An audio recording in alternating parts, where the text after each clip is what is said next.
Assalamualaikum warahmatullahi wabarakatuh. Selamat datang di channel Maniac Story, tempat di mana Anda bisa menemukan kisah-kisah horor menarik yang bisa membuat bulu kuduk kalian merinding. Untuk kisah kali ini berjudul Misteri Kota Gaib di Tengah Hutan Kalimantan. Sebelum lanjut ke kisahnya, jangan lupa tekan tombol like, comment, dan subscribe channel Maniac Story agar tidak ketinggalan kisah-kisah horor menarik lainnya. Aktifkan juga lonceng notifikasinya. Mari kita lanjut ke kisahnya.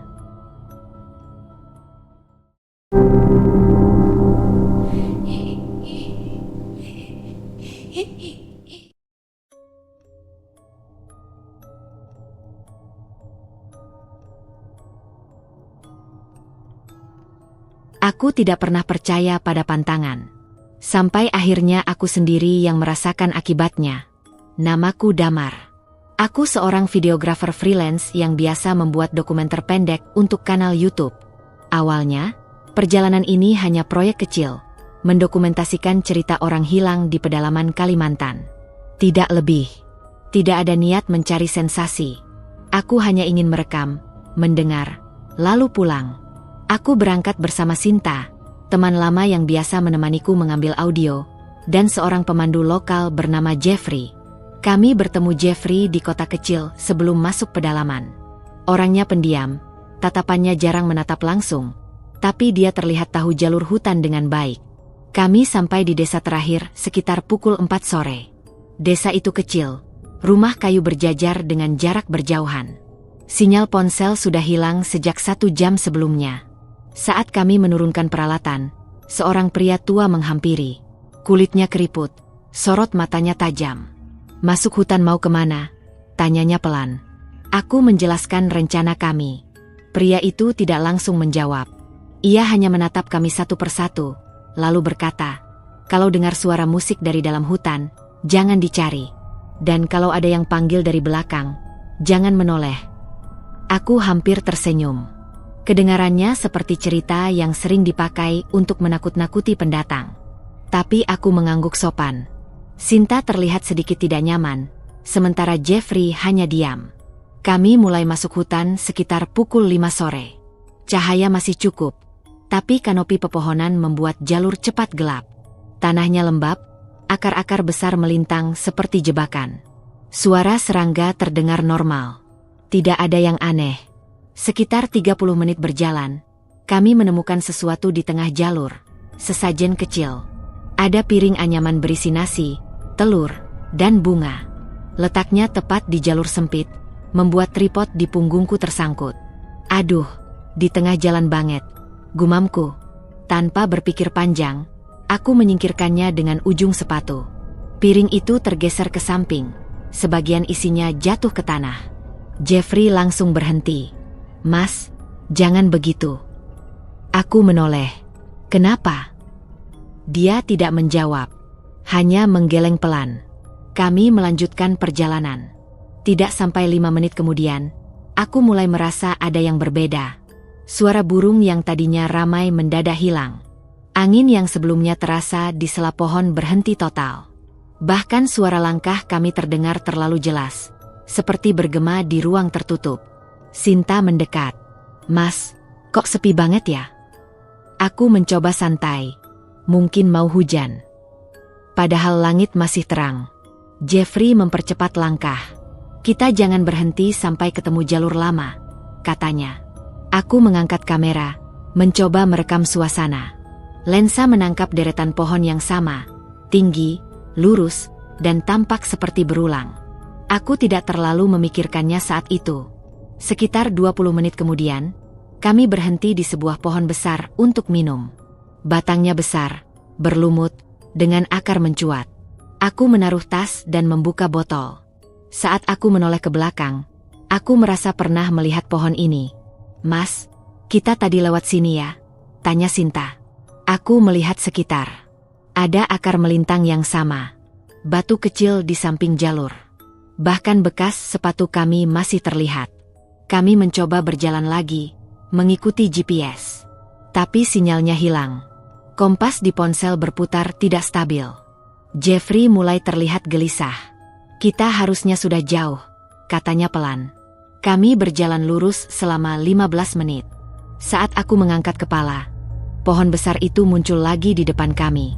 Perutku mulai terasa dingin. Aku tidak mengatakan apa-apa, tapi untuk pertama kalinya aku teringat kata-kata pria tua di desa tadi. Dan saat matahari mulai tenggelam, aku sadar, kami mungkin sudah tersesat. Aku mencoba tetap tenang.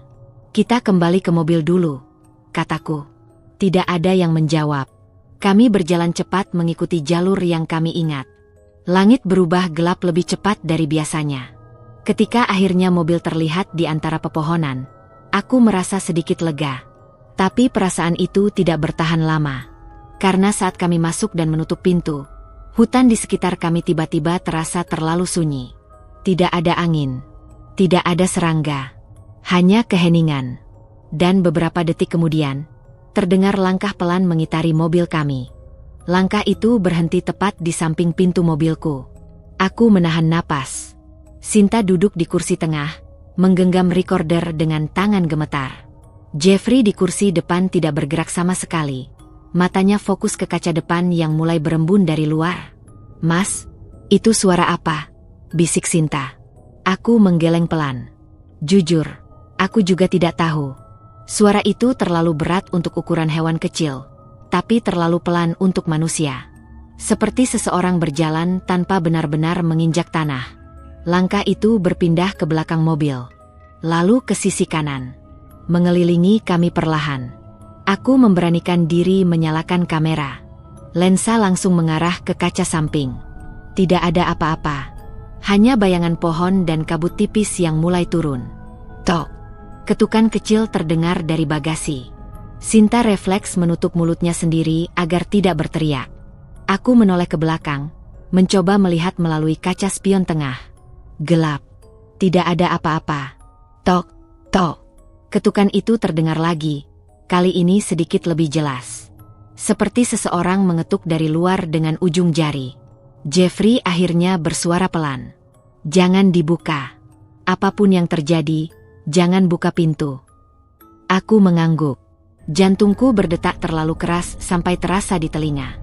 Beberapa detik hening. Lalu tiba-tiba suara lain muncul. Langkah di atas mobil. Krek. Atap mobil seperti ditekan sesuatu. Logamnya sedikit melengkung. Aku mendongak refleks, walau tahu tidak mungkin melihat apapun dari dalam. Sinta menggenggam lenganku. "Mas, ada di atas." Aku bisa merasakan tekanan di atap berpindah perlahan, seperti sesuatu berjalan dari depan ke belakang. Suara itu berhenti tepat di atas kepala kami. Lalu, diam. Beberapa detik berlalu tanpa suara. Aku hampir berpikir semuanya selesai. Tiba-tiba terdengar suara pelan, tepat dari belakang kursiku. "Damar."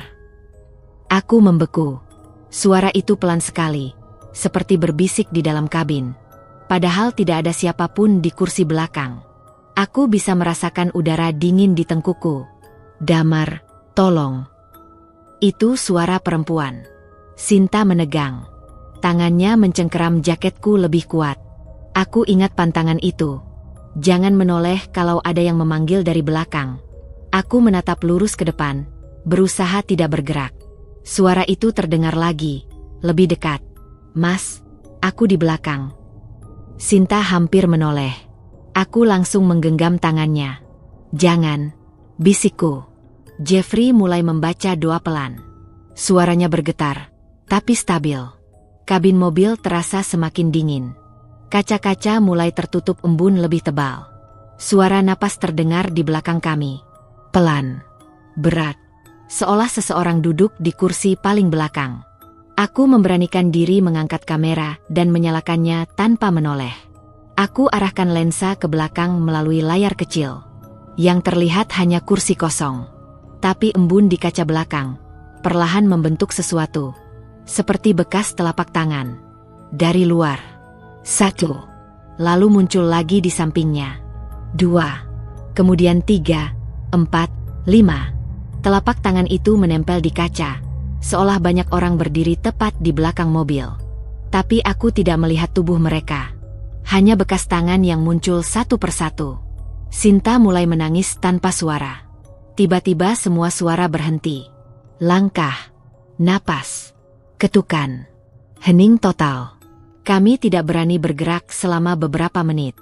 Sampai akhirnya suara serangga kembali terdengar samar. Kabut mulai menipis. "Sudah, pergi," kata Jeffrey pelan. Aku menghela napas panjang. Baru sadar tubuhku kaku sejak tadi. Jam di dashboard menunjukkan pukul 4.37 pagi. Kami hampir tidak tidur semalaman. Saat cahaya mulai masuk di sela pepohonan, aku merasa sedikit lega. Kami memutuskan keluar dari mobil untuk mencari jalur keluar sebelum kejadian semalam terulang. Aku mengambil kamera dan memeriksa rekaman. Ada banyak nose, tapi semuanya terlihat normal. Tidak ada telapak tangan. Tidak ada apa-apa di belakang kursi. Seolah semua hanya halusinasi. Kami berjalan menjauh dari mobil, mengikuti arah cahaya. Kabut masih tipis, tapi cukup membuat jarak pandang pendek. Sekitar 10 menit berjalan, aku mencium sesuatu. Bau asap. Aku berhenti. "Kalian cium itu?" Sinta mengangguk. Jeffrey terlihat bingung. Kami berjalan mengikuti arah bau itu. Kabut perlahan terbuka, dan di depan kami muncul sesuatu yang tidak seharusnya ada. Deretan bangunan kayu. Seperti sebuah perkampungan. Padahal, menurut Jeffrey, tidak ada kampung apapun di area hutan ini. Perkampungan itu muncul begitu saja di tengah kabut. Aku berhenti beberapa langkah dari batas pohon. Di depan kami berdiri rumah-rumah kayu beratap rumbia, tersusun rapi seperti kampung adat. Tanahnya bersih, tidak ada semak, seolah tempat itu memang sering dihuni. "Mas, ini kampung apa?" tanya Sinta pelan. Aku menoleh ke Jeffrey. Wajahnya pucat. Ia menggeleng perlahan. "Tidak ada kampung di sini," jawabnya. Bau asap semakin jelas, seperti kayu basah yang dibakar. Dari salah satu rumah, aku melihat asap tipis keluar dari dapur. Itu berarti ada orang. Entah kenapa, rasa lega muncul. Setelah malam yang mencekam, melihat tanda kehidupan manusia terasa seperti keselamatan. Kami melangkah masuk. Suasana langsung terasa aneh. Tidak ada suara ayam, tidak ada anak-anak, bahkan tidak terdengar percakapan. Padahal jelas ada aktivitas. Pintu rumah terbuka, beberapa alat pertanian tergeletak di halaman. Seorang perempuan tua berdiri di depan rumah paling dekat. Ia menatap kami tanpa ekspresi, lalu tersenyum pelan.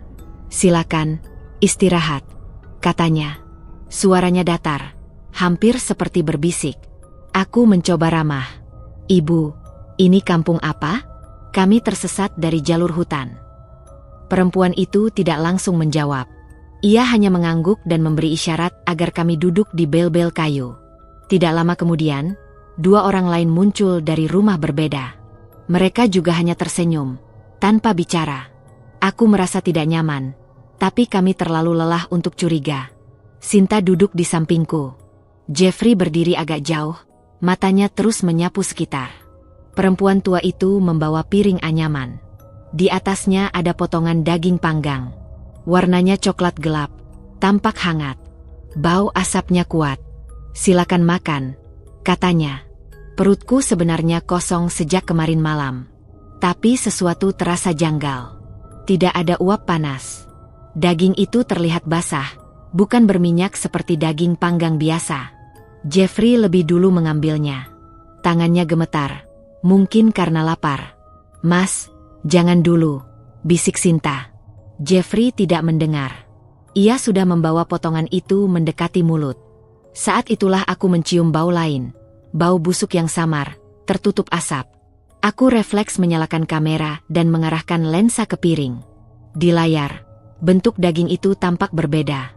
Permukaannya berlendir, penuh bintik putih kecil yang bergerak. "Jeffrey, tunggu," seruku. Ia berhenti. Kami semua melihat ke piring. Dalam sekejap, bau busuk itu semakin kuat. Potongan, daging, di tangannya berubah jelas. Itu bangkai reptil kecil, kulitnya mengelupas, belatung keluar dari sela-selanya. Jeffrey menjatuhkannya sambil mundur. "Astaga!" Sinta menutup hidungnya. Aku berdiri cepat, jantungku kembali berpacu. Kami menoleh ke perempuan tua itu. Dia masih tersenyum. Tapi senyumnya terlalu lebar. matanya kosong. Orang-orang lain berdiri diam di sekitar kami, tanpa suara. Tidak bergerak, tidak berkedip. Kabut tiba-tiba bergerak cepat, seperti ditarik angin. Dalam hitungan detik, rumah-rumah kayu di sekitar kami mulai terlihat kabur. Aku mengedipkan mata. Bangunan itu berubah. Bel-bel tempat kami duduk ternyata batang pohon tumbang. Rumah di depan kami hanyalah susunan batu besar. Tidak ada jalan tanah rapi, hanya semak dan akar. Kami berdiri di tengah hutan. Tidak ada kampung. Tidak pernah ada. Perempuan tua itu masih berdiri. Tapi kini tubuhnya terlihat lebih tinggi. Rambutnya menjuntai menutupi wajah. Senyumnya masih sama. Jeffrey mundur perlahan. "Jangan lari dulu," bisiknya. Tapi suara itu datang lagi. Langkah dari belakang kami. Lebih dari satu. Aku menoleh cepat. Di antara kabut, bayangan tinggi berdiri di antara pohon. Tidak jelas bentuknya, tapi jumlahnya banyak. Sinta mulai panik. "Mas, kita harus pergi sekarang." Perempuan tua itu mengangkat tangan perlahan, menunjuk ke arah kami. Orang-orang lain, atau apapun mereka, ikut bergerak maju tanpa suara. Aku tidak menunggu lagi. Lari. Kami berbalik dan berlari menembus semak. Aku tidak peduli arah. Hanya menjauh sejauh mungkin. Suara langkah mengikuti di belakang, cepat tapi tetap tanpa suara ranting patah. Seperti mereka meluncur, bukan berlari. Aku hampir tersandung akar. Jeffrey menarik lenganku. "Ke arah suara air," katanya. Aku baru menyadari, di kejauhan terdengar gemericik. Kami mengarah ke sana.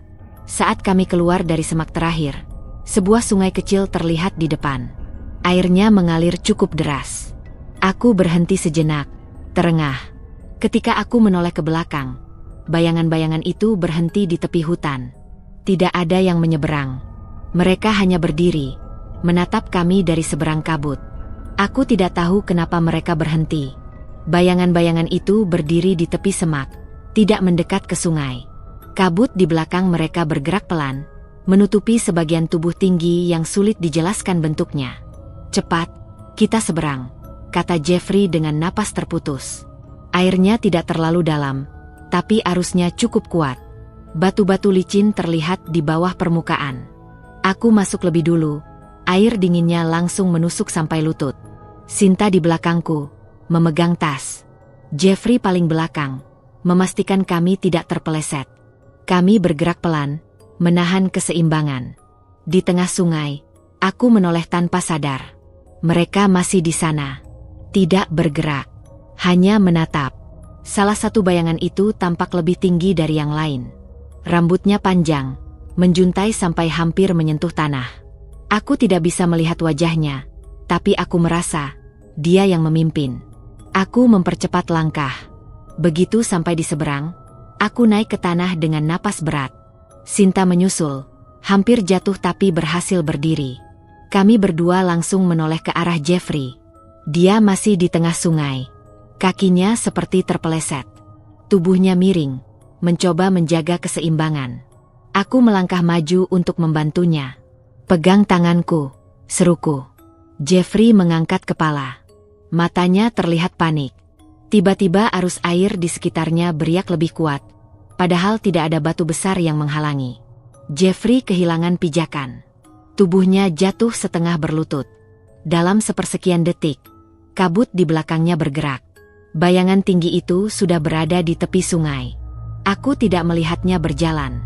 Dia hanya sudah di sana. Rambut panjangnya menjuntai, hampir menyentuh permukaan air. Aku melihat tangannya, panjang, kurus, dengan jari-jari terlalu banyak. Ia meraih ke arah Jeffrey. "Damar," teriak Jeffrey. Aku melangkah masuk lagi ke air, tapi Sinta menarik jaketku. "Jangan." Dalam waktu sangat singkat, kabut menutup pandangan. Aku hanya mendengar suara cipratan air, lalu sesuatu seperti benda berat ditarik. "Jeffrey," aku berteriak. Tidak ada jawaban. Air kembali tenang. Kabut perlahan menipis. Jeffrey berdiri di depanku. Aku membeku. Dia sudah berada 1 meter dari tepi, seolah tidak pernah jatuh. Wajahnya basah, rambut menempel di dahi. Napasnya berat. Kamu, tadi, aku tidak menyelesaikan kalimat. Dia menggeleng. Aku hampir jatuh. Tapi sudah, ayo jalan. Aku menatapnya beberapa detik. Ada sesuatu yang terasa tidak tepat, tapi aku tidak bisa menjelaskan. Sinta juga terlihat bingung, tapi kami terlalu lelah untuk berpikir. Kami menjauh dari sungai secepat mungkin. Beberapa ratus meter berjalan, hutan terasa berubah. Cahaya matahari mulai tembus. Suara burung kembali terdengar. Tidak ada kabut, tidak ada bayangan. Aku mulai merasa lega, walau masih ada rasa dingin di dada. Sekitar 1 jam kemudian, kami menemukan jalur tanah lebar, bekas jalan logging. Jejak ban terlihat jelas. Ini, jalan keluar, kataku. Tidak lama, kami bertemu 2 pekerja yang sedang memperbaiki kendaraan. Mereka kaget melihat kondisi kami, kotor, pucat, dan kelelahan. Kalian dari mana? Tanya salah satu dari mereka. Dari dalam hutan. Kami tersesat semalam. Jawabku. Mereka saling pandang. Semalam? Kalian dicari orang desa. Sudah 2 hari hilang. Aku terdiam. Tidak mungkin, kata Sinta. Kami cuma 1 malam. Pekerja itu menggeleng. Kalian masuk hutan kemarin lusa sore. Sekarang sudah pagi hari ketiga. Aku melihat jam tanganku. Tanggalnya memang berubah. 2 hari. Perutku terasa kosong. Kepalaku ringan. Aku tidak tahu mana yang lebih menakutkan, kejadian di hutan, atau waktu yang hilang. Kami diantar keluar menuju jalan besar. Dari sana kami berpisah. Aku dan Sinta naik travel menuju kota, sementara Jeffrey kembali ke arah berbeda. Sebelum berpisah, dia hanya berkata singkat, "Jangan ceritakan ke siapa-siapa dulu." Aku mengangguk.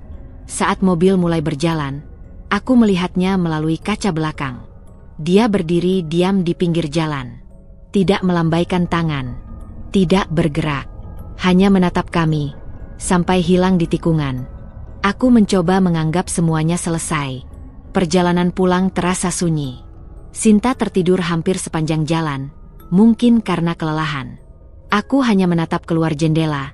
Melihat hutan perlahan berganti perkebunan. Lalu kota kecil. Semakin jauh. Rasanya kejadian 2 hari itu seperti mimpi buruk yang memudar. Kami berpisah di bandara. Sebelum masuk, Sinta menatapku serius. "Mas, kamu juga merasa ada yang aneh sama Jeffrey, kan?" Aku tidak langsung menjawab.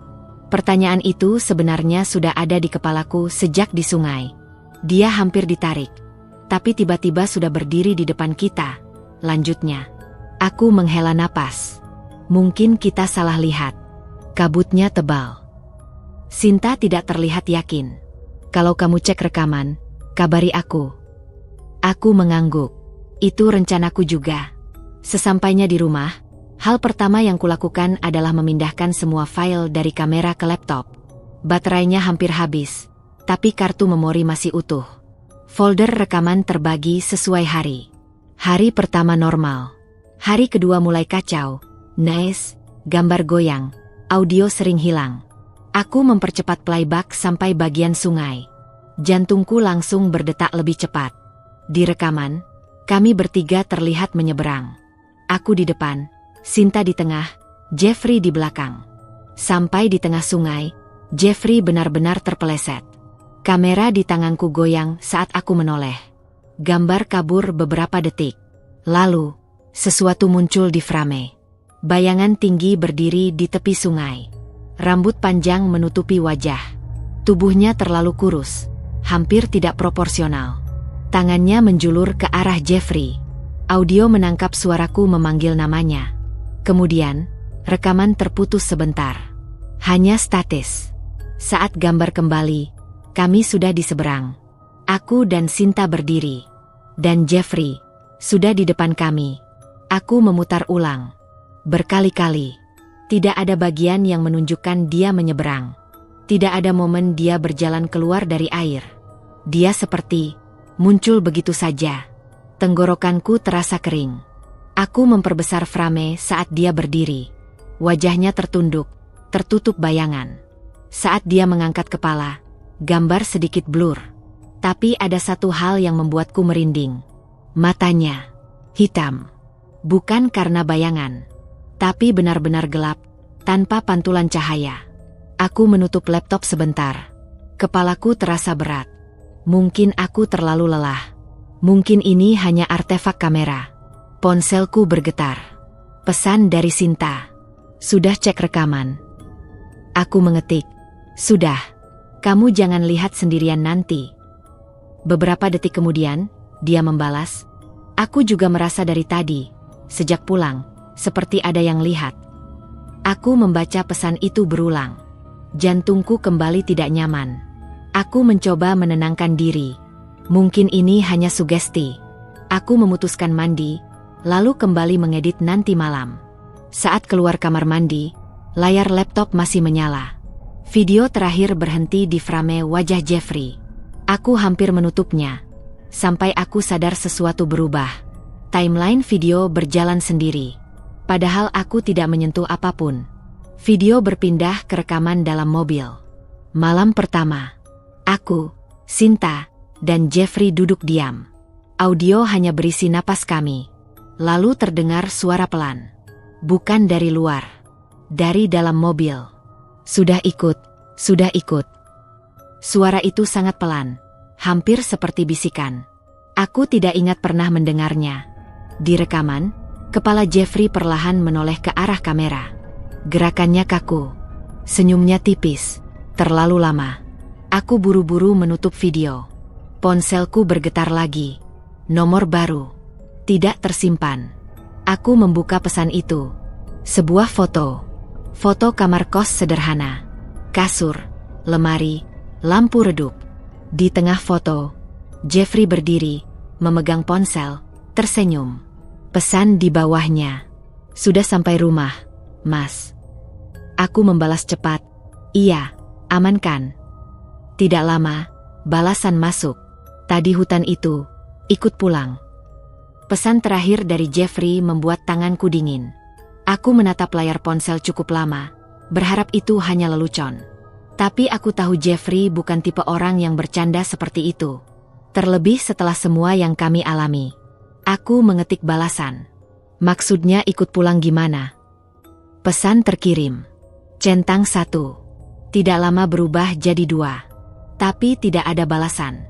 Aku mencoba menenangkan diri. Mungkin dia hanya ingin menakut-nakuti. Aku kembali membuka foto yang dia kirim. Awalnya terlihat biasa saja. Kamar kos kecil dengan cat dinding kusam. Tapi saat aku memperbesar gambar, ada sesuatu di kaca lemari di belakangnya. Bayangan. Bentuknya tinggi, berdiri tepat di belakang Jeffrey. Rambutnya panjang menjuntai. Wajahnya tidak terlihat jelas karena gelap. Aku menahan napas. Aku memperbesar lagi.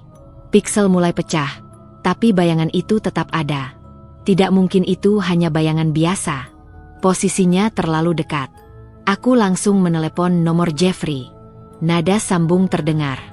1 kali, 2 kali, 3 kali. Klik. Panggilan tersambung. Tidak ada suara. Halo? Jeffrey? Panggilku. Hanya suara napas pelan dari ujung sana. Berat. Tidak beraturan. Jeffrey. Kamu dengar aku? Di belakang kamu ada siapa? Napas itu berhenti. Beberapa detik hening. Lalu terdengar suara. Bukan suara Jeffrey. Mas, lapar. Suaranya serak. Dalam. Seperti datang dari tenggorokan yang kering. Aku langsung memutus telepon. Jantungku berdetak sangat keras. Tanganku gemetar sampai hampir menjatuhkan ponsel. Beberapa detik kemudian, pesan baru masuk. 1 foto lagi. Foto lebih dekat. Wajah Jeffrey memenuhi frame. Senyumnya lebih lebar dari sebelumnya. Terlalu lebar. Matanya gelap, hampir tidak terlihat bola matanya. Di belakangnya, bayangan itu kini lebih jelas. Berdiri sangat dekat, seolah menempel di punggungnya. Pesan di bawahnya. Kapan kita makan lagi? Aku tidak membalas. Aku hanya menatap layar, tubuhku kaku. Tiba-tiba, laptop di meja menyala sendiri. Layar yang tadi gelap kini menampilkan video terakhir secara otomatis. Rekaman sungai. Aku tidak menyentuh apapun. Video berjalan sampai bagian Jeffrey terpeleset.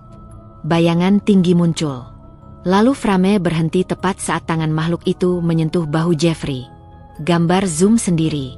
Mendekat ke wajah Jeffrey. Di frame itu, wajahnya berubah. Matanya terbuka lebar. Mulutnya seperti ingin berteriak. Lalu video berlanjut. Kabut menutup semuanya. Saat gambar kembali, Jeffrey berdiri di seberang.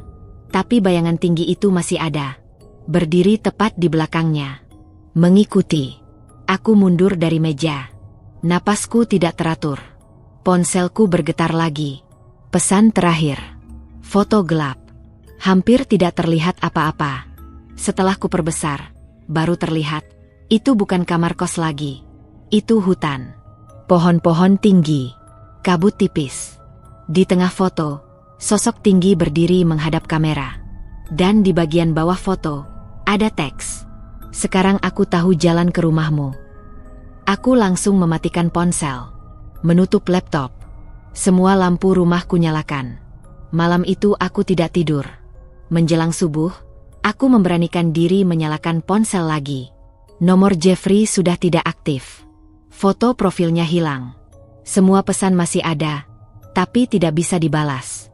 Aku mencoba menghubungi Sinta. Dia menjawab dengan suara pelan. Mas, kamu juga dapat pesan. Aku membeku. Kamu juga? Iya, dia kirim foto. Katanya, kita belum selesai. Kami sama-sama terdiam. Aku menutup telepon. Matahari mulai naik. Cahaya masuk ke dalam kamar. Aku mencoba meyakinkan diri semuanya sudah berakhir. Sampai aku melihat sesuatu di layar laptop yang masih menyala. Kamera webcam aktif. Dan di sudut layar, ada bayangan berdiri tepat di belakang kursiku.